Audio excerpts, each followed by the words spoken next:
Deux activités sont au centre de ce métier. La création de vêtements et les retouches. Cela passe par la prise des mesures, le choix du tissu, le dessin des patrons et la couture. Le tout à la demande de la clientèle. Métier sur mesure, Prosper Nganchou est tailleur amoureux du design. La tenue qu'il aborde en dit long sur le personnage. Comme la majorité des jeunes dans l'auto-emploi, il immigre pour subvenir à ses besoins après des échecs répétitifs essuyés lors de son cursus scolaire. Ce qui m'a motivé dans la couture beaucoup plus, c'est la manière que j'ai grandi. J'ai grandi un peu dans la famille qui avait les difficultés. Ça ne donnait pas la manière qu'elle pouvait fréquenter. Elle dit que non, si je lance dans la couture, ça pouvait donner. Et quand j'ai essayé dedans, j'ai vu que c'est un don que Dieu m'a donné. Et je me suis lancé dedans et j'ai aussi trouvé cette don. Et ça a donné avec la couture. Et ce que je fais, les clients aiment aussi, les gens aiment ça. Les économies, fondation et base l'ayant permis de commencer ce projet, bien que cela ne fut pas évident. Non, au départ, ce n'était pas facile. Parce que ma première machine, j'ai acheté ça quand j'apprenais encore la couture. Et j'ai acheté en payant ça un peu 10 000 jusqu'à après ça a donné. Mais c'était difficile parce qu'avec l'apprentissage et pour acheter la machine, ce n'était pas facile. Oui, mais avec la volonté que j'avais, j'ai quand même réussi à avoir cette machine. Et parce que je voulais le travail aussi. Pour exercer, il faut de la précision, de la rigueur et de la patience. Il faut également un esprit créatif, l'habileté manuelle et avoir le sens du relationnel. Les professionnels travaillent dans des ateliers à leur compte ou pour des maisons de haute couture. Et Célé Prosper a eu un apprentissage plutôt approfondi dans le temps aux côtés d'un tailleur qui s'est fait un nom dans la commune de Yaoundé, premier à Loncac. Mon apprentissage, ça s'est fait avec M. Simon. Il est aussi dans ce quartier à Loncac, c'est aussi un tailleur, un styliste, un modéliste. Et j'ai fait mon apprentissage, ce n'est pas dans une école, je fais l'apprentissage au quartier, quoi. Comme on dit, oui, sur le terrain. J'ai fait mon apprentissage sur le terrain, ce n'est pas dans une école. Dans l'apprentissage, j'apprenais juste à causer avec les clients, comment parler aux clients, pour savoir ce que le client veut et comment répondre au client, soit quand il est fâché ou quand il n'est pas fâché, quand il est content avec toi. Donc c'était ça. Et pour voir aussi la façon que mon patron, lui, il fonctionnait avec ses clients.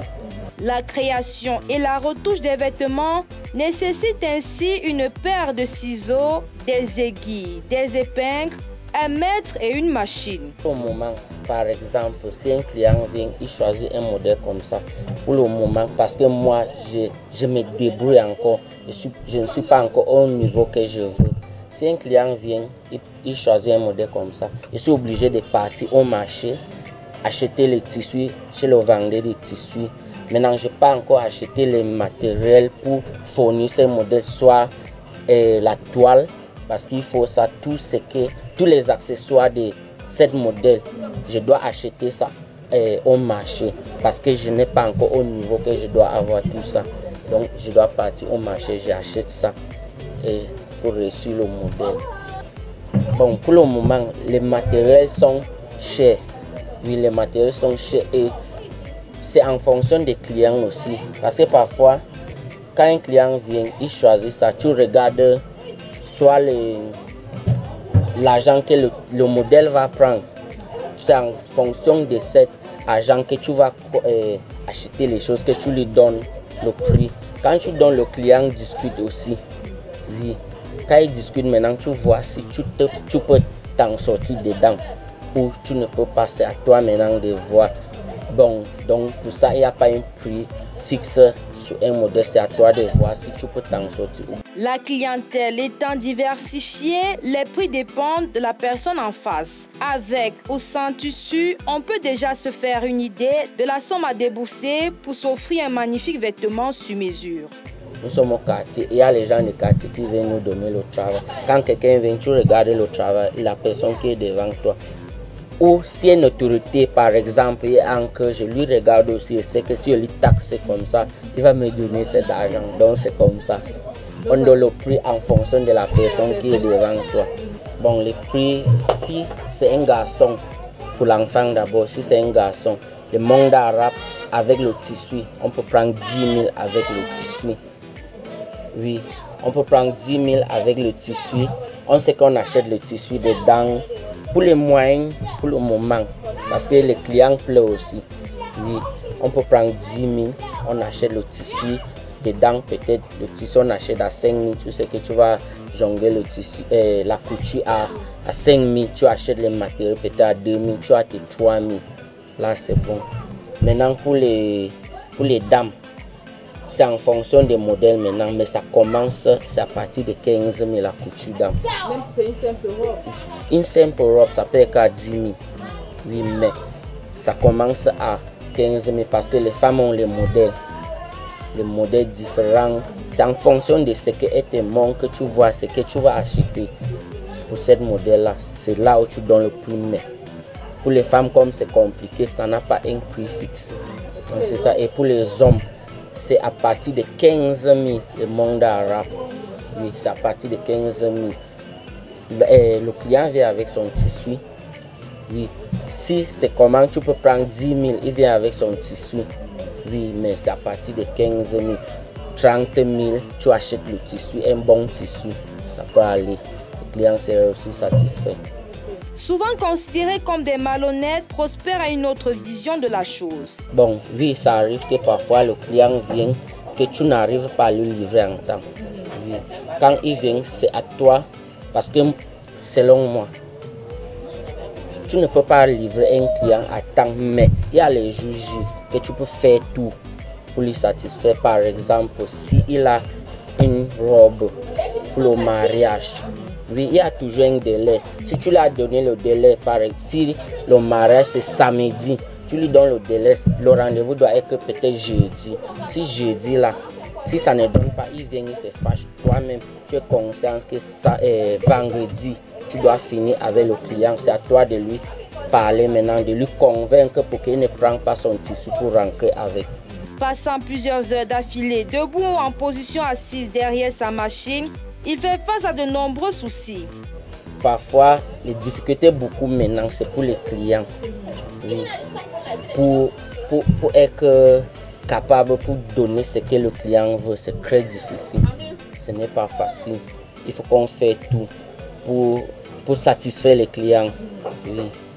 Donc c'est ça qu'il faut maintenant, pour le moment, beaucoup. Avec les apprentis aussi, c'est pour former quelqu'un, ce n'est pas aussi facile.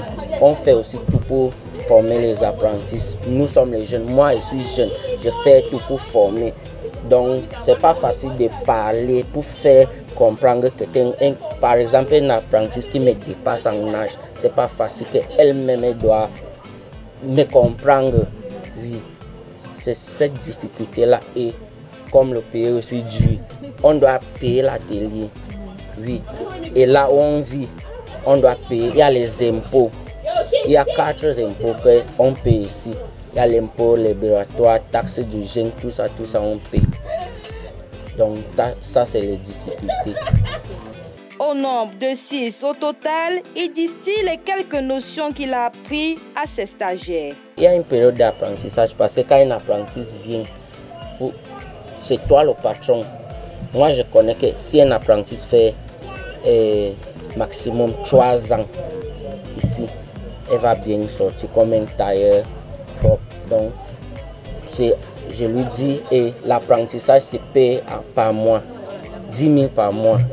Oui, qu'un apprenti doit payer. Il faut en un an, oui, 120 000, oui, en un an.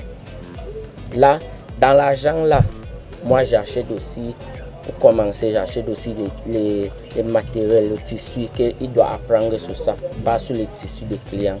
Regard fixé sur son professeur, Sandrine fait partie des 6 apprenants que Prosper a à sa charge. Depuis quelques mois, elle a acquis un certain savoir qui n'est que les prémices de tout l'enseignement à recevoir. Je suis ici depuis le mois de mars. J'ai fait 6 mois, pratiquement 6 mois. 6 mois. Et depuis que vous êtes là, qu'est-ce que vous avez déjà appris? Depuis que je suis là, je monte, il y a des choses qui montent déjà, les culottes, les petits cabas simples, pas les trucs compliqués. Je me bats déjà à faire les petits retouches, dans le raccommodage, quoi. Donc, oui. Est-ce que l'apprentissage se passe bien avec votre patron? Est-ce que ce qu'il vous montre, vous captez ça facilement? Non, ça se passe bien parce qu'il montre bien le travail, il nous explique ça normalement. Donc ça se passe bien, on s'en sort. Donc vous avez encore 2 ans, 6 mois, puisque la formation c'est 3 ans? Oui, c'est 3 ans. J'ai encore 2 ans. Oui, 2 ans, 2 ans. Donc d'ici 2 ans, vous serez prête? Oui. Oui, ça va aller. Est-ce que vous pensez que c'est un métier qui peut vous permettre de gérer votre famille, de gérer votre vie? Oui, parce que je vois avec mon patron, il a les engrais, il a souvent l'argent que moi me reste comme ça. Donc je sais que ça va aller. Donc ça peut, si je connais déjà bien mon travail, je vais m'en sortir très bien. Nouvellement installé à son compte, le chiffre d'affaires reste inconnu car il ne peut déterminer la somme glanée mensuellement. Pour le moment, je ne connais pas le chiffre d'affaires que je gagne parce que je travaille dans les perdre comme je travaille et je gagne. Quand ce que je travaille maintenant, j'ai les charges, vous voyez un peu, non? Donc il n'y a pas un programme pour moi fixe. Oui. Maintenant, on travaille, on sait qu'on paye l'atelier, je paye là où je vis, il y a l'argent des taxes. Et il y a des fois que les activités ne donnent pas. Oui, donc, je ne peux pas dire que chaque mois, j'ai 50 000 ou 100 000 ou 200 000. Non. Et c'est la même chose comme un client peut entrer ici maintenant, il sort 100 000 et me donne. Je gère les problèmes qu'il faut maintenant avec. C'est pour ça qu'il dit que je suis encore au débrouille. Donc, je me débrouille encore. Une fois que l'on connaît le métier sur toutes les coutures, on peut devenir maître tailleur, créer ou reprendre un atelier, raison pour laquelle il le conseille à la jeunesse en proie au chômage. C'est ce métier à quelqu'un. Parce que si tu fais ce métier, tu programmes bien, tu fais un bon programme, ça va t'aider, ça peut te faire gagner ta vie. Donc c'est un bon métier, ça dépend comment chacun prend ça. C'est un bon métier. C'est à toi d'amener ça là où tu veux, soit mauvais ou bien soit pour arranger tes relations avec les gens ou bien pour gâter tes relations avec les gens. Donc c'est à toi d'amener ça comme tu veux.